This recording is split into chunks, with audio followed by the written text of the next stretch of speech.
Bismillahirrahmanirrahim. Assalamualaikum warahmatullahi wabarakatuh. Melanjutkan dari yang sesi sebelumnya, yaitu mengkhususkan diri menjadi seorang ruqyah.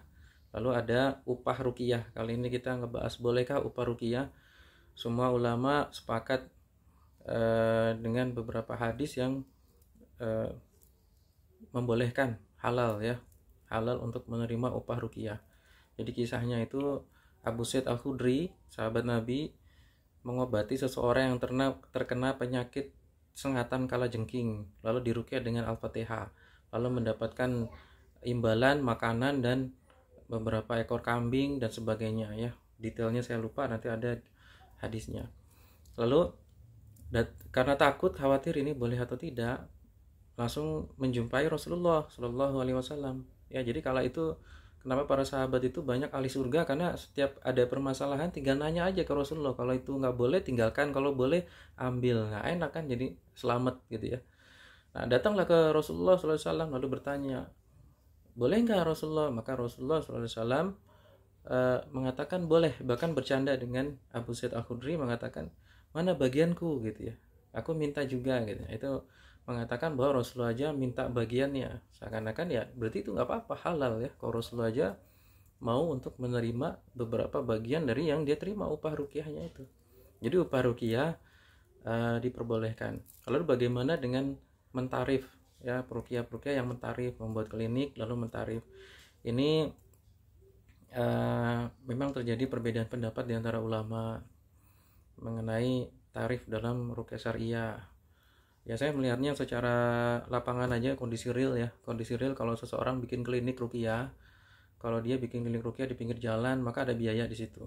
Ada biaya operasional, dia mungkin ada karyawannya ya di situ. Terus dia mengeluarkan biaya atau dia sewa atau perawatan gedung, listrik dan sebagainya.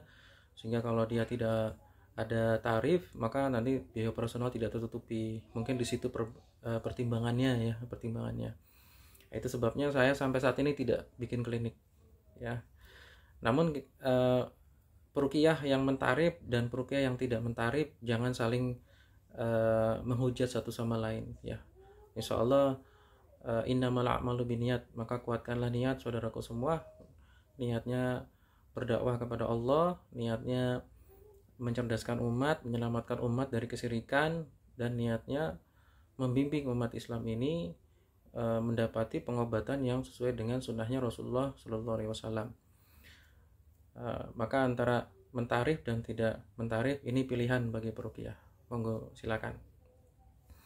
Lalu kalau ditanya upah yang pas untuk diberikan kepada peruqyah berapa sih? Nah, ini semampunya ya. Biasanya seikhlasnya kalau dalam kondisi umumnya. Kalau di dalam hadis Rasulullah SAW itu pernah meruqyah dan upah yang beliau terima minimal itu 1 ekor kambing. Yang saya tahu ya hadisnya, nanti antum bisa cari sendiri. Ada banyak hadis tentang upah ruqyah di beberapa kitab, dan itu minimal beliau menerima 1 ekor kambing. 1 ekor kambing itu berapa kalau dirupiahkan? Nah, kira-kira segitu. Wah, nggak mampu Ustadz, gede banget, saya penghasilannya kecil ya. Nggak perlu seperti itu. Makanya berikanlah yang terbaik ya, jangan terlalu meremehkan, karena peruqyah berupaya semaksimal mungkin membantu antum ya kan, membantu antum. Dan insya Allah para peruqyah ini menjaga hatinya agar tidak melihat segala sesuatu, melihat pasien itu berupa pundi-pundi uang, bukan ya, tapi ingin membantu antum maksimal ya. Jadi bagi antum para marki yang ingin minta bantuan ke peruqyah, maka hormati ya.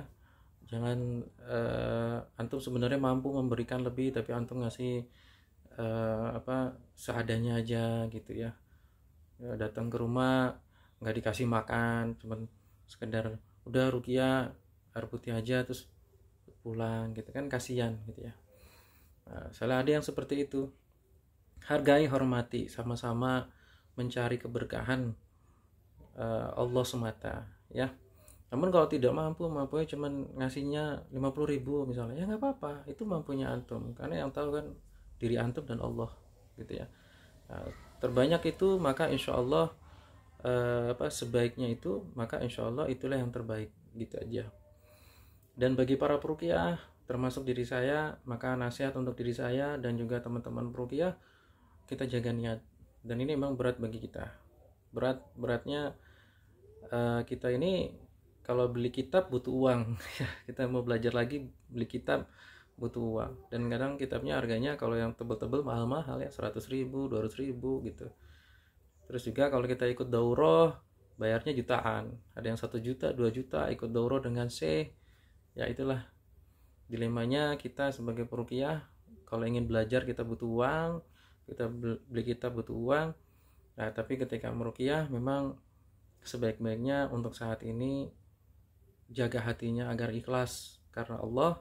Ya insya Allah semoga kita semua para peruqyah yang berdakwah di jalan Allah diberikan kemudahan, banyak rezeki, kesehatan buat keluarga kita semua, sehingga ketika meruqyah tidak yang dilihat pundi-pundi uang, bukan, tapi yang dilihat ada masalah apa, lalu diagnosa, lalu apa yang bisa kita berikan solusinya di sini, dan bagaimana kita memaksimalkan kesembuhan buat pasien-pasien kita. Nah ini semangat terus untuk berdakwah, berapapun yang diberikan oleh pasien-pasien antum, ikhlas, jangan bersedih hati, itu rezeki dari Allahnya seperti itu, ya sudah, bismillah, ikhlas ya, lillahi ta'ala.